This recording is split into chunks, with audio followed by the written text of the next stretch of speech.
waaw salaamaaleykum maa ngi lay nuyu di leen ziar bu baax a baax bon di commencer vidéo bi tout d'abord di incliner wu ci ñetti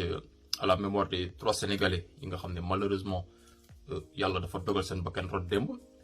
parce que sunu woy takk der yi ñoo leen rey donc ñu ngi ñaan yàlla yéegal leen ci aljana yu gën a kawe yi. Bon, c'est la même chose qui s'était passé au mois de mars dernier ñu jël ay fetal tiré ci kaw ay Sénégalais après génn naa ñu ay forces occultes la ay xawmalan mais li ñu retenir mooy ay doomi Sénégal malheureusement wàcc ci nañu liggéey. Et j'ai l'habitude d'entendre Sénégal c'est une grande démocratie ñu ngi voté depuis 1800 dañu toog ci plateau télé yi tu entends un journaliste un analyste. Le Sénégal est une grande démocratie une vitrine de la démocratie. Sénégal musul am une élection man parce que man foofu laay waxee man seen affaire yooyu nekkuma ci man vous avez l'habitude de regarder mes vidéos man damay wax affaire bi quoi man seen affaire yooyu nekkuma ci. Sénégal musul am alternance bu ay bakkan rotul musul am dans quelle grande démocratie la ñu war a fal njiit wala fal ay député ay nit di dee. Mais bon on est une grande démocratie kon la ñuy wax la plus grande armée la plus grande police les plus bref on est les plus grands au monde ok d'accord c'est bien. Mais on a eu un succès retentissant démb parce que manifestation à la base c'est pour parler à une population militant sympathisant mu yem ci fi nga ko waxee peut-être moom ay médias yu ko relayer et puis l'info passe et puis ñëpp ñibbi. Mais hier tous les Sénégalais démb xam nañu ne que Yewwi Askan Wi démb am na message bu mu doon joxe parce que manifestation spontanée yu am yi malgré l'interdiction loolu c'est un message parce que romb dina ne waa lu xew fii tey. ñu la waaye Yewwi Askan Wi de seen liste la ñu téye moo tax xale yi di sànni xeer parce que suñu ko autorisé woon dañuy def seen meeting ñii ñëw ñu mu intéressé leen ñu taxaw ñu wax li ñu wax ñibbi mais xëy na y a d'autres personnes qui sont pas du tout au courant que tey Yewwi Askan Wi war na wax wala am na problème mais le fait que ku romb ñu la lu xew fii dañu sànni xeer nga ne lu tax ñu sànni xeer bon on te dit dañu sànni xeer parce que Yewwi Askan Wi conseil constitutionnel di la def et peut-être même que suñu ko autorisé woon foofu lay yam. Médias internationaux yi peut-être du leen intéressé ils en parleront même pas ou bien 2 ou 3 ñoo si wax mais le monde entier hier a parlé de Yewwi Askan Wi parce que on a séquestré des leaders de l'opposition sénégalaise donc c'est un succès retentissant parce que quand tu fais de la communication c'est ça le but c'est de toucher le maximum de monde et le maximum de monde ñu xam la mooy sa problème dans le but de communication manifestation meeting tout ça c'est tu communiques tu as un message à délivrer tu le délivres s'il y a que 10 personnes bon il y aura que 10 personnes. Mais su fekkee ne dafa am ñi sànni xeer partout képp ku romb partout ne lu xew fii ñu ne la Yewwi Askan Wi dañoo am problème ton message il est passé ñu def ci nag lu inédit mooy séquestrer ay nit yoo xam ne yoon tegul seen kaw nekk ñu en résidence surveillée le monde entier en a parlé et si la presse internationale en parle Ousmane Sonko Barthélémy Diaz ou les Déthié Fall ont été séquestrés mais forcément tu vas expliquer le pourquoi ils ont été séquestrés donc ton message il est passé donc c'est un succès retentissant. Et démb soo leen xoolee bu baax Ousmane Sonko il a adopté man si Ousmane Sonko avait envie de communiquer avec le monde tu sentais cette envie de communiquer avec le monde entier parce que soo gisee posture am de man dama jàng ñaari jàngat ci communication Ousmane Sonko démb le sourire mooy il rassure la communauté parce que su man Sénégalais xam nañ ko mais c'était pour rassurer la communauté internationale que étiquette bii ñu ko bëgg a tappal que c'est un homme dangereux un homme violent nekkul ci moom parce que visage am il était radieux avec le sourire une certaine presse avait relayé une info comme quoi que rawale na njabootam mu génn ànd ak soxnaam ànd ak doomam ñëw taxaw ñu koy filmer muy wax donc bu muy génn xam na ne war na wax parce que sinon kon duñ ko filmer en live donc il a préparé avant de sortir de chez lui que il va être filmé en live qu'il va parler que Sénégalais lañ ko déglu et il va délivrer son message et le message c'était quoi c'est pour montrer à ces personnes qui disaient que dafa rawale njabootam pour bàyyi njabootu jàmbur yi dee moom mu rawale njabootam Ziguinchor que c'était faux donc c'était ça la communication parce que ñu tamit ñun dañu analyser dañu xool dañu analyser Ousmane Sonko geste bu mu def que Macky Sall Ousmane Sonko politique dañ koy analyser di ko xool ñun duñu ay dof on analyse les faits mu dellu si jabaram génn doomam génn donc il a montré à ceux qui disaient que le gars dafa rawale njabootam waaye kon bon li ñu wax waaw ñoom dañu rey njabootu jàmbur seen njabooti lii il a montré que famille am doomam jabaram ñi ngi boofu biir Dakar këram que de la lépp luy am ñoom ñoo donc daal ñu dal seen kaw heure julli juma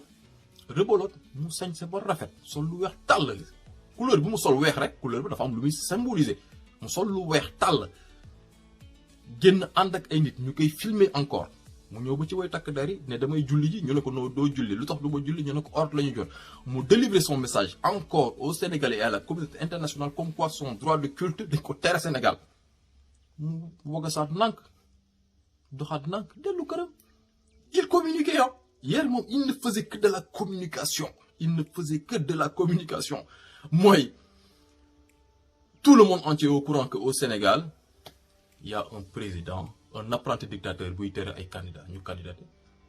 Le monde entier est au courant maintenant. L'interdiction, le monde entier sait que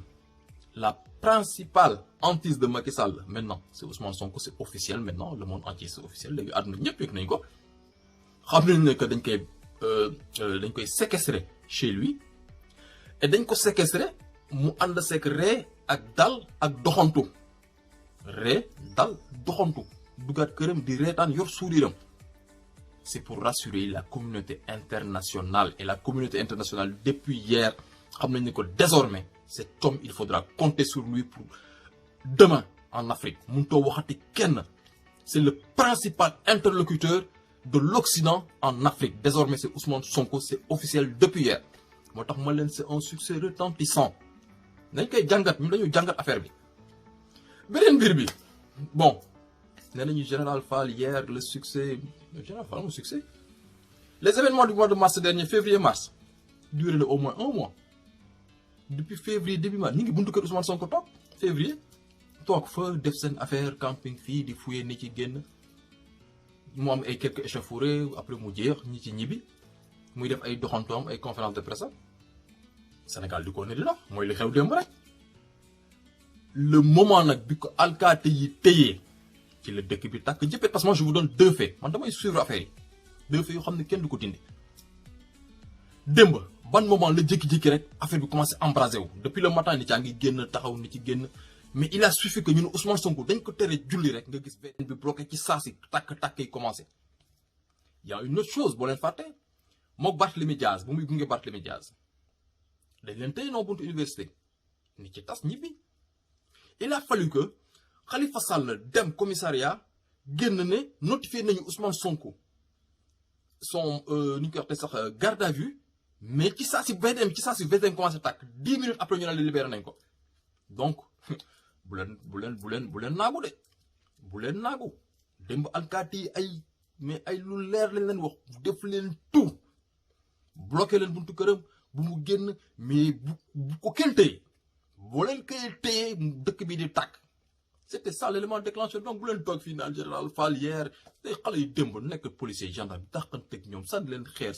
ba seen heure naan attaay jot ñu dem naan seen attaay bàyyi fa gendarme yi policier yi di booy dañ ko taloon booy foo ne def nañu li ñu waroon def manifester nañu sànni nañ seen ay xeer malheureusement ñu rey nañ ci ay nit mais booy ay booru timis booy solu ji dem Wally Seck wala kii dañoo tal alkaati yi gendarme Macky Sall ay général booy amuñu sax jotu général Fall booy dañu génn def lu ñu def 19h booy yi nii dem sangu ba set def seen parfum te Wally Seck bàyyi fa alkaati yi taxaw si buntu mbedd yi saxaw ngelaw bi leen sonal foofu booy amuñu seen temps mais par contre démb boo leen ko interpellé woon mooy boo leen ko interpellé dëkk bi tàkk moo tax yéen xam ngeen ko dofu leen le but hier c'était man Sonko daal bloqué leen ko këram na toog après na nit ci offusqué wu machin c'est pas grave mais boo leen koy téye dëkk bi di tàkk jëppeet ça tout le monde le sait donc bon après bon ils ont que ça ndeysaan ils ont que ça bon dañu jéem a dal et puis je vais finir par une chose c'est dommage tous les Sénégalais vous attendez par contre nous sommes vraiment déçus moi je suis extrêmement déçu. Conférence de presse waaye gars yi nekk Facebook bi force restera à la loi waaw force xawma lan ñoom jànkoo ba jatara vous êtes où kenn gisu leen parce que ñoom combat bi daal ñoom dañ ko délégué woy takk der yi ñoom woy takk der yi ñoom dañu toog force restera à la loi bi seen xawma lan waaye pays seen terme yooyu ñuy utiliser rek démb ñoom ñëpp ñu ngi toog seen i kër naan seen ataay yooyu seen madlan sama grand yi ñoom grand kii doyen ak yooyu nekk sur Facebook di bind rek waaw jël combat bi daal ñoom jébbal ko woy takk der yi ñoom ñu toog seen kër après génn tey di fëgg a dënn ay force restera à la loi fan force restera à la loi yéen affaire bi du ñun ak yéen waaye yow du ñun ak yéen du Sénégalais yi ak yéen rek du doon yéen rek démb ku taxawoon buntu kër Ousmane Sonko ngeen def seen délégation ñoom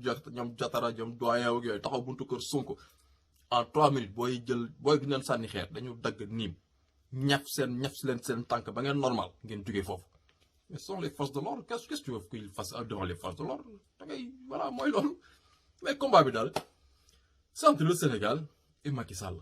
du contre les forces de l'ordre du contre xawma lan les APR la ñuy conférence parce que yéen moom bés boo leen fa taxawoon démb jatara ñoom kii booy soxlawul xeer ay yetu niim la ñu dagg jàpp seen taat yi caw ko ba mu normal ngeen jógee foofu may ni ñu doxal Sénégal donc ñu ngi toog bu baax di jégalu asalaamaaleykum.